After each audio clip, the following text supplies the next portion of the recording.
What's up guys, Cliff here from the Sunday Drive. Today we're working on this G20 340 and we're gonna be installing the OEM BMW MPerformance Exhaust.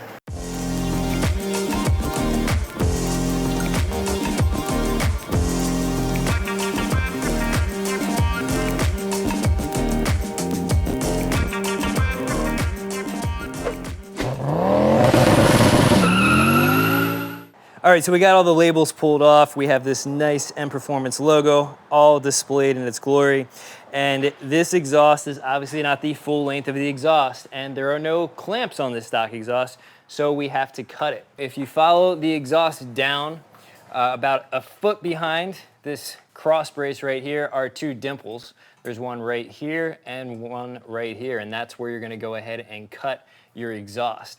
This is actually a holdover from the F-Series. They did the same thing with their MPerformance kit on that. They had a dimple in the exhaust so you knew exactly where to cut it. So it makes it easy. There's no guesswork, no measuring. You have a clear guide of where to cut the exhaust. Now you can use a Sawzall to cut the exhaust. However, you are close to a lot of heat shields and everything under the car, so it's not the most ideal solution. This is what we like to use. It's a chain cutter. We'll have this linked in the description. It only has so many uses, so keep that in mind, but most likely if you're doing your own exhaust, you're only gonna be doing this once, so it'll work perfect. You're just gonna wrap this around the exhaust, clamp it down, and then we're gonna cut. All right, so now you're gonna wanna get this tool taut. The nice thing about this, it'll always cut in a straight line. Now we're just gonna go back and forth around the pipe.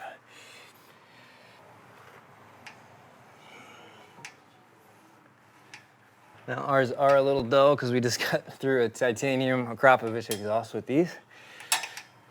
So if yours are new, it probably won't take as long to cut through. All right, so we got both exhaust pipes cut. Now something that happens a lot of time using that chain cutter is the very top or one part of it won't go through. A lot of times it's the top. So what we're gonna do is loosen the rest of the exhaust and then just try to wiggle it because it's very thin where it's still held together. So most likely it'll just snap right there and then we'll just file it a little bit to clean up.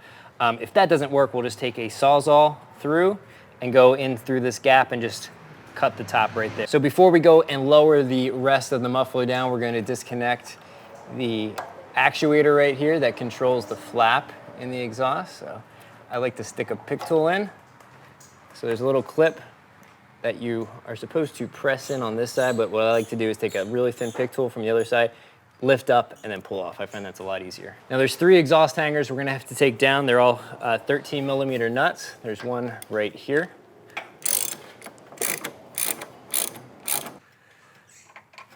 Got one on the opposite side by the other tip.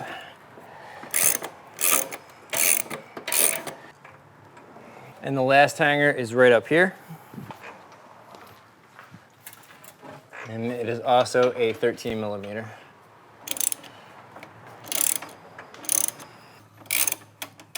Now, if that cut had went all the way through, this part would not be necessary, but to give us a little more wiggle room with the exhaust, we're just gonna pull these tips off real quick. It's very easy. There's 2 10s that hold it in place.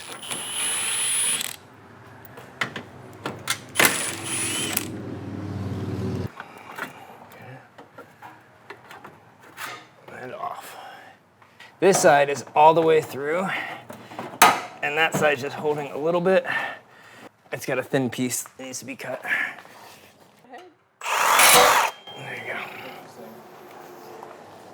All right, so here's the 2 exhausts side by side. Some minor differences, but I think it's mostly internal to the muffler. The muffler does look a tiny bit smaller on this, but it's all down to personal preference and what sound you like. So all we need to do now is transfer over the exhaust hangers, put this up on the car, and get some sound clips for you guys. Now you can remove the rubber while the exhaust is still hanging. However, I prefer to do it this way. I think it's a lot easier to remove these on the ground with a tool like this, and we'll have this linked. So just push it right off. And I lubricated this a little bit so that it comes off easier. And then just put it on right away so you don't mess up your orientation. There you go. And then we have these 2 at the rear.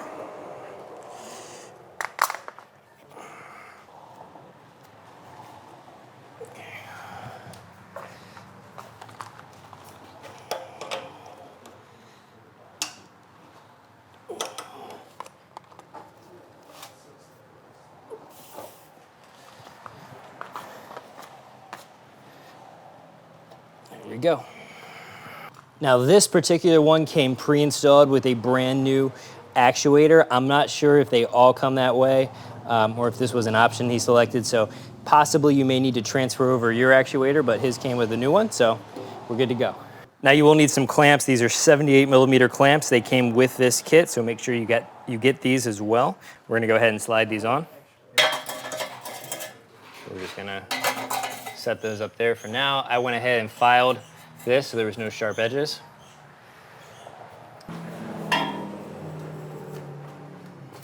So I'm going to do the tips. Yep, so come towards me a little bit first.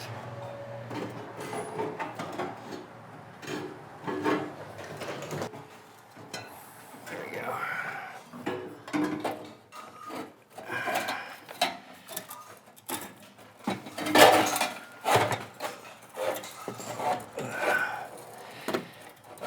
We may need those tips off because I forgot that this is going to be out a little bit further.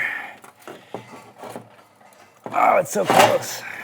Now, when we first went to put this on, we had the tips still installed, and if we were installing the same length pipe, that would work, but because this pipe is a little bit longer, it has to slide over that OEM mid pipe.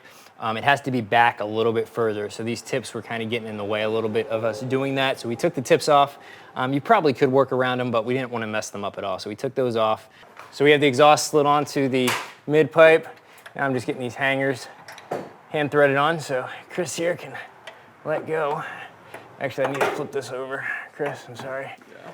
It's upside down. And these exhaust hangers will only go on one way.